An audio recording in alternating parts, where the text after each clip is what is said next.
बिस्मिल्लाहिर्रहमानिर्रहीम। अस्सलाम वालेकुम नाज़रीन, आप फ्लैश न्यूज़ पर प्रोग्राम देख रहे हैं। आज की बात, मैं हूं आपका मेज़बान ताज मोहम्मद जान हस्ब साबिक़। हमारे स्टूडियोज़ में मौजूद हैं निसार चौधरी साहब, सीनियर साफ़ी, किसी तारुफ के मोहताज नहीं। सिर्फ दो मौज़ूआत हैं, इन पर बातचीत करेंगे। एक तो ख़ावर मानिका का जो इंटरव्यू नशर हुआ है, उसमें कितनी सदाकत है, कितना झूठ है, इस पर कुछ आपको बताएँगे। लेकिन उससे पहले लाहौर हाई कोर्ट ने एक ऑर्डर जारी किया कि कम उम्र जो ड्राइवर हैं, बग़ैर लाइसेंस के सड़कों पे गाड़ियाँ या मोटरसाइकिल चलाते हैं, उनके ख़िलाफ़ कार्रवाई की जाए। हाई कोर्ट के इस हुक्म पर पंजाब पुलिस ने जो है क्रैक डाउन शुरू कर दिया है और कम उम्र ड्राइवर जहाँ भी वो देखते हैं उसको वहीं पे दबोच लेते हैं और थाने ले जाके उस पर FIR दर्ज हो जाती है। और इस हवाले से कुछ रिजर्वेशंस भी हैं लोगों की, वो भी आपको सुनाएंगे। लेकिन इससे पहले जो साहब, मैं आपका शुक्रिया अदा करते हुए पहला सवाल आपसे, कम उम्र ड्राइवरों के ख़िलाफ़ ये जो क्रैक डाउन शुरू हुआ है, क्या कहते हैं आप? ताज साहब, आपका बहुत शुक्रिया।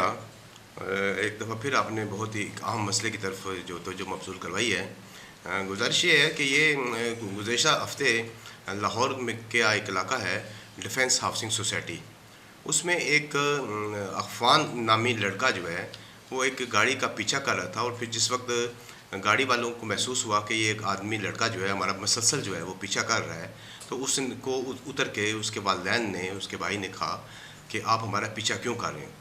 उसने कहा मेरी मर्ज़ी, मैं जो मर्ज़ी करूं, मुझे कोई नहीं रोक सकता। मैं फ़लाँ बाप का बेटा हूं और फ़लाँ बाप जो है वो मेरा इस दर्जे पे ओहदे पे फाइज़ है, इसलिए तुम लोग मेरा कुछ नहीं बिगाड़ सकते और मैं तुम्हारी गाड़ी का जो है ना वो पीछा करता रहूँगा।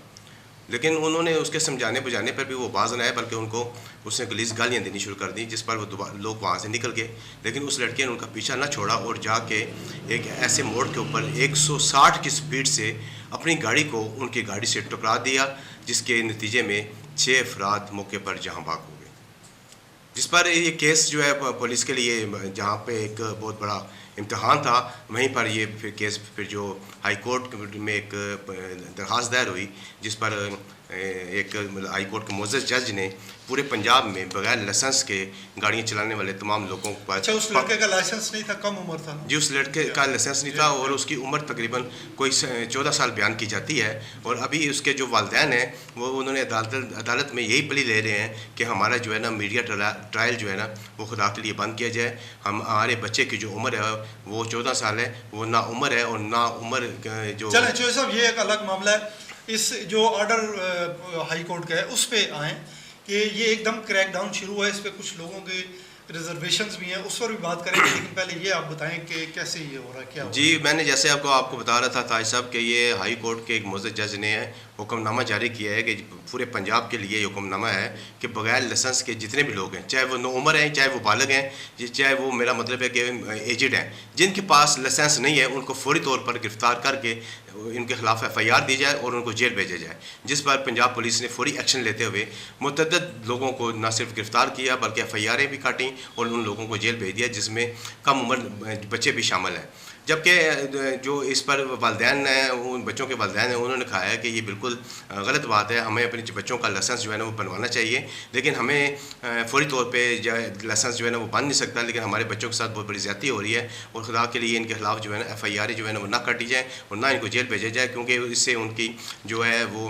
जी बिल्कुल जो साहब, मैं इसका थोड़ा सा जो ना एलिब्रेट कर दूँ, आपको बता दूँ कि ये कम उम्र ड्राइवरी जो है, बग़ैर लाइसेंस के छोटे बच्चे जो हैं जिनको अलाउ नहीं होता, वो आज से नहीं काफ़ी अर्सा से ये प्रैक्टिस जारी है कि वो मोटरसाइकिल भी चलाते हैं और गाड़ी भी चलाते हैं और उनके पास लाइसेंस नहीं होता। इसकी वजह से कई हमने देखा रोड एक्सीडेंट, जैसे आपने एक जिक्र किया लाहौर का, ये जो वाक़या है ये इंतहाई अफसोसनाक है और ये इसी वजह से है कि उसके पास लाइसेंस भी नहीं है, कम उम्र है, कम अकल है और उसने ये जो ना हादसा उसकी वजह से हुआ है। अब यह चौधरी साहब कि ये जो इस तरह के ड्राइवर हैं कम उम्र या बग़ैर लाइसेंस के, इनको रोकना जो ना वो बहुत ज़रूरी था। लाहौर हाई कोर्ट ने जो ऑर्डर जारी किया बड़ा मुस्तहसन फ़ैसला है, अच्छा फ़ैसला है, होना चाहिए। लेकिन इसकी दूसरी तरफ अब देखें कि पंजाब पुलिस ने यकदम क्रैक डाउन शुरू कर दिया और जितने इस तरह के बच्चे हैं उनको पकड़ के वो थाने में लेके जा रहे हैं और उन पर FIR दर्ज कर रहे हैं। इस FIR का नतीजा क्या है कि उनका मुस्तकबिल जो है ना उस पर इसका बहुत बुरा असर पड़ेगा। जी जी चौधरी साहब, क्या कहेंगे आप? बिल्कुल, आपने दुरुस्त फरमाया जी कि देखें जिस वक़्त आप एक 14 साल के लड़के को या उस 12 साल के लड़के को, 13 साल के लड़के को गिरफ़्तार करके थाने ले जाएँगे, थाने जाकर एफ़आईआर काटेंगे और उसको जेल भेज देंगे, तो उसके मुस्तक़बिल पर जो है ना वो ना सिर्फ बुरे असरात मुरतब होंगे बल्कि उसका जो करियर है वो भी तबाह हो सकता है, क्योंकि वो क्रिमिनल की उसमें लिस्ट में शामिल हो जाता है आदमी, जो आदमी एक दफ़ा जेल चला जाए। तो इसके लिए एक ऐसा तरीक़ाकार ये था कि सबसे पहले इसके लिए एक वार्निंग होती, वार्निंग के बाद उसका एक चालान होता जो 1500, 2000 तक, 3000 तक, 5000 तक होता। फिर उनके पेरेंट्स को बुला के ये बावर कराया जाता कि आपके जो बच्चे हैं वो कम उम्र हैं और आप इनको खुदा के लिए जो गाड़ियाँ ना दें, क्योंकि ये जिस वक्त गाड़ियाँ रोड पर लेके आते हैं वो कम उम्र की वजह से, कम अकली की वजह से ये स्पीड मारते हैं और स्पीड मारने के नतीजे में मुतअद्दिद हादसा हो जाते हैं। तो इसकी रोकथाम के लिए वो वालिदैन को आगाह करते और उसके बाद तीसरे जो है वो सेक्टर में आके ये करते कि वो उसके खिलाफ एफ़आईआर देकर उसको जेल भेजते हैं। पहले दो तरीक़ों का जो तरीक़ाकार है उसमें यही था कि उनको वार्निंग देते और उनका चालान करते। जी जो साहब बिल्कुल सही है आपका जो, और हमारा मकसद जो है वो ये है कि हमें कोर्ट के फ़ैसले पे कोई एतराज़ नहीं है, बल्कि हम उसको अच्छा कह रहे हैं, बहुत अच्छा फ़ैसला है। लेकिन पुलिस ने जो तरीक़ाकार इख्तियार किया है उस पर एतराज़ है।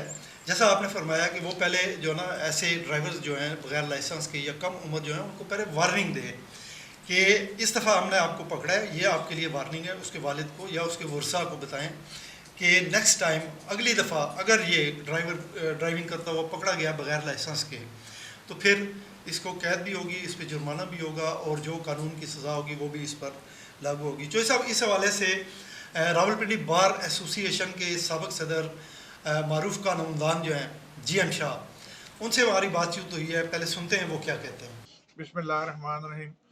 मेरी हम्बल राय के मुताबिक ये रिक्वेस्ट है इंतज़ामिया से भी और हाई कोर्ट से भी कि हाई कोर्ट के एक फ़ैसले को मद्देनज़र रखकर पूरे पंजाब में नौजवान बच्चों और नाबालग बच्चों के ख़िलाफ़ जो है पुलिस ने एक मुहिम चलाई हुई है और नौजवानों के ख़िलाफ़ जो है धड़ाधड़ एफ़आईआर दर्ज की जा रही हैं कि जिनके पास लाइसेंस नहीं था या इन्होंने किसी इशारे की खिलाफ वर्जी की है। तो मेरी ये रिक्वेस्ट है कि इस चीज़ को कर्टेल करने के लिए 2 दफ़ा वार्निंग दी जाए। एक दफ़ा उनको थाने में बिठाया जाए, उनका वालिद, भाई या वालदा कोई उनका सरपरस्त है तो उनके हैंड ओवर किया जाए और उनका नाम पता जो है कंप्यूटर में फीड कर लिया जाए। दूसरी दफ़ा थोड़ा सा हैवी जुर्माना कर दिया जाए और फिर वारिस को बुलाकर, गार्डियन को बुलवाकर उसके हैंड ओवर किया जाए।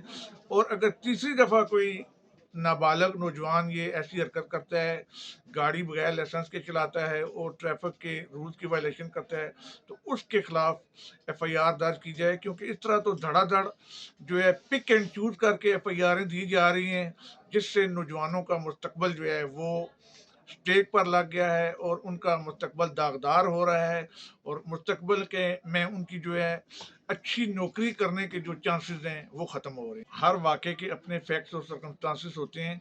ओवरऑल बिल्कुल जो है ना इसको यूनिवर्सल इसकी एप्लीकेशन नहीं होनी चाहिए कि इस फैसले की रोशनी में जो है धड़ाधड़ जो है एफ़आईआरें देकर तो नौजवानों का जो है मुस्तकबिल दागदार किया जाए। मैंने जो पहले भी रिक्वेस्ट की है कि नौजवानों को वार्निंग ज़रूर देनी चाहिए और बाकायदा जो है ना अवेयरनेस क्रिएट की जाए। ये बिल्कुल इस हद तक अच्छा इकदाम है कि बग़ैर ड्राइविंग लाइसेंस के या बग़ैर लर्नर के किसी को मोटरसाइकिल या गाड़ी नहीं चलानी चाहिए। लेकिन इसका मतलब ये नहीं है कि बिल्कुल ही इस माइनर ऑफेंस की वजह से किसी का मुस्तकबिल जो है वो दागदार कर दिया जाए एफ़आईआर दर्ज करके उसके खिलाफ। अच्छा जो साहब दूसरा सवाल, खावर मानिका साहब का आपने इंटरव्यू सुना जी। इससे पहले कुछ अरसा पहले हमारे रोज़नामा जंग के एक बड़े मजे हुए साफ़ी हैं साले ज़ाफ़र, उन्होंने खावर मानिका का इंटरव्यू किया था जिसमें खावर मानिका ने बड़ी तारीफ़ की थी बुशरा बीबी की कि ये इंतहाई नेक और पाकबाज खातून हैं और पर्दे में रहने वाली हैं। फिर उनके अपने कुछ मामला थे, उन्होंने बताया था उस इंटरव्यू में कि मैंने जो ना अपने कुछ ज़ाती वजूहात की बिना पे चपकलिश हुई, फिर मैंने इनको तलाक दे दी और उस तलाक के बाद जब इद्दत पूरी हुई उसके बाद इमरान खान से उनका निकाह हुआ है। ये रिकॉर्ड पर मौजूद है, हम दिखाएंगे भी, स्क्रीन पर आपको नज़र आ रहा होगा। ये 2 दिन पहले जो शाहज़ेब खानज़ादा के साथ उनका इंटरव्यू हुआ है वो उसके बिल्कुल बरअक्स हैं जो प्रिंट मीडिया में उनका इंटरव्यू छपा था कुछ अर्सा पहले। तो ये फ़र्क जो है एक तो इस पे थोड़ा सा आप तबसरा करें, फिर दूसरा ये बताएं वो सच था या ये सच है। अगर ये सच है तो फिर इस सच को सामने लाने में खावर मानिका ने इतना लंबा अरसा क्यों लिया, इतना अरसा वो चुप क्यों रहे? जी चोई साहब। जी ताज साहब, गुजारिश ये है कि किसी की नीतों का पैमाना नापने के पास मेरे पास किसी की नीतों का सच नापने के लिए मेरे पास ऐसा कोई पैमाना नहीं है कि पहले वाला सच था या ये वाला सच है। मैं अलबत्ता इस पर इतना तबसरा करूँगा कि जैसा कि आपने बताया है कि खावर मनिका साहब का जो स्टेटमेंट था वो पहले कुछ और था, अब जो स्टेटमेंट उनका आया है वो कुछ और है। वो स्टेटमेंट भी आपको बताते हैं कि उन्होंने एक अपनी बीवी मीडिया ग्रुप में अपनी सबका जो है बीवी के ऊपर उन्होंने गलीज़ किस्म के इल्ज़ाम लगाए हैं और उन्होंने कहा है कि ये रात की तन्हाई में जो है इमरान खान साहब से टेलीफोन पे छुप छुप के बातें करती थी और उनसे मिलती थी। इस तरह की उन्होंने कि बेशुमार और भी काफ़ी सारी बातें की हैं।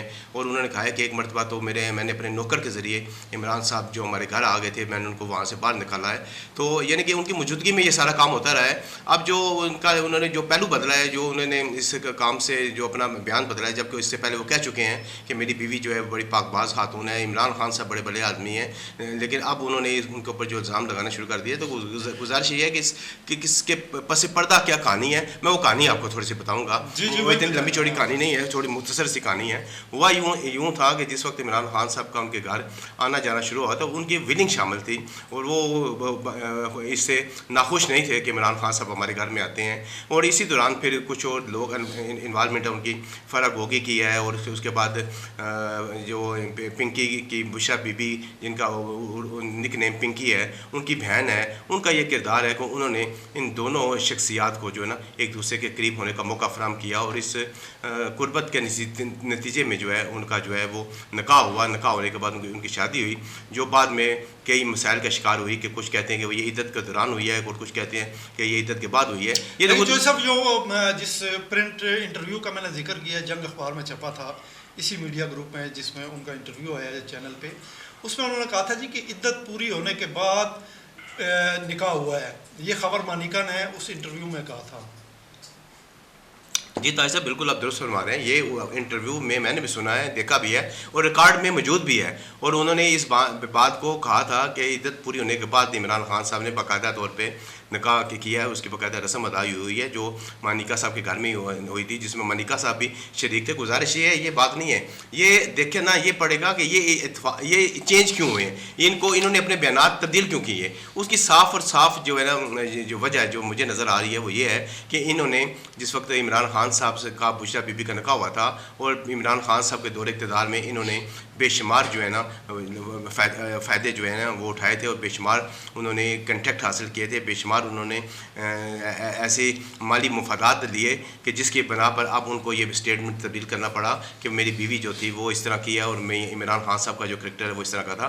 ये सारे माली मुफादात को बचाने के लिए जो पैसा उन्होंने हासिल किया हुआ था उसको बचाने के लिए, अपने आप को महफूज करने के लिए ये स्टेटमेंट उन्होंने जारी की है। जी जो सब कल मैंने आपने भी शायद देखा हो कि राना सनाउल्लाह जो है ना वो खबर मानिका के इस इंटरव्यू के बाद जो ना वो भी मंजर आम पर आए और उन्होंने भी इसी तरह की बातें करके एंड पे जो ना हाथ ऐसे किया कि लख की लानत, उन्होंने भी लानत भेजी। जी उन्होंने लानत भेजी। इसका मतलब ये है कि पहले ये प्रोग्राम जो है ना लॉन्च किया गया खबर मानिका वाला, किस लिए कि इमरान खान की अवामी मकबूलियत जो किसी तरह कम नहीं हो रही उसको कम किया जाए।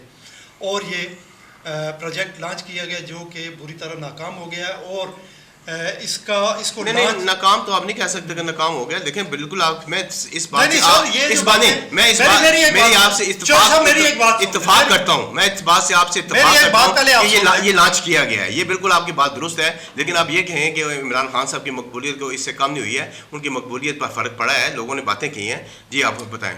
नहीं जो साहब लोगों को पता है, इसमें खबर मानिका ने ऐसी बातें भी की हैं जिनको अकल मानने को तैयार ही नहीं है।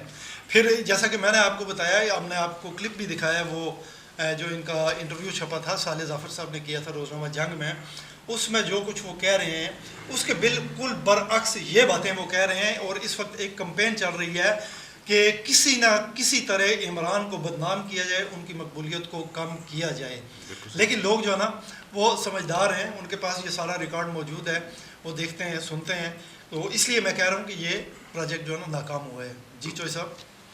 जी ठीक है, आपकी बात अपनी जगह पे दुरुस्त है कि जैसा कि मैंने आपसे इत्तेफाक किया है कि ये बिल्कुल ख़ाबर मानिका का जो प्रोग्राम है ये बिल्कुल लॉन्च किया गया और इस लॉन्चिंग के पीछे भी क्या मकासद हैं वो भी मैंने आपको बता दिए हैं और इससे किसी की मकबूलियत कम होती है ज़्यादा होती है, इसका फ़ैसला आने वाले चंद दिनों में हो जाएगा। जी जो साहब बिल्कुल सही है। इसी के साथ हमारे प्रोग्राम का वक्त ख़त्म होता है। मैं आपका शुक्रिया अदा करता हूँ। अपने नाजरीन से भी इस दुआ के साथ इजाज़त चाहता हूँ कि जहाँ रहें खुश रहें, अपना ख्याल रखिएगा, अपने इर्द गिर्द के लोगों का ख्याल रखिएगा। अल्लाह हाफ़िज़।